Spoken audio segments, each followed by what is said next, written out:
Le yoga est une rencontre avec soi-même. Le chercheur va orienter cette vie vers cette quête intérieure et le travail sur son corps, sur son mental, ses émotions, son souffle est au service de cette recherche. C'est très profond. Cela met en lumière le sens de la vie, de l'humain, de l'être. Parce que nous sommes tous en train de chercher le bonheur, n'est-ce pas? Alors on court après les objets extérieurs du monde, la renommée, les relations.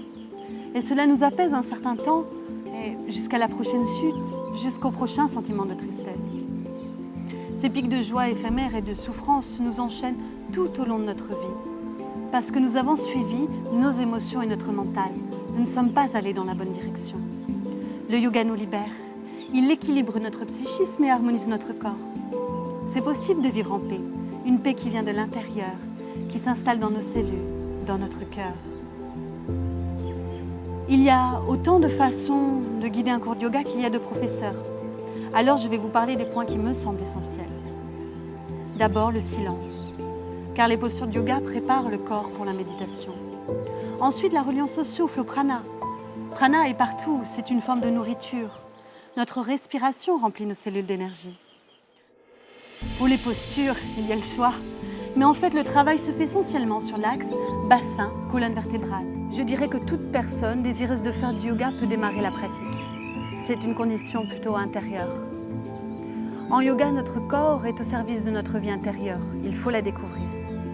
Quels que soient nos problèmes physiques, il y a toujours une solution pour explorer les sensations internes. Ce qui compte, c'est la relation que la personne établit avec elle-même.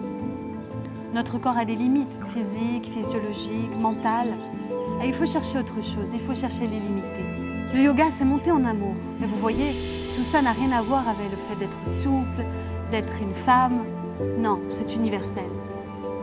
Je crois en l'humain, en sa sensibilité, en sa beauté. Regardez notre monde. Si chaque être de cette terre fermerait les yeux tous les jours, ne serait-ce que 10 minutes pour ressentir la paix, ne serions-nous pas dans un environnement plus serein? Si chaque matin au réveil, on prendrait soin de notre corps avec des mouvements, une attention au souffle, ne serions-nous pas en meilleure santé? En réduisant nos problèmes personnels, nous pouvons nous tourner vers les autres. La terre, sa protection. Pour moi, le yoga, c'est devenir profondément humain.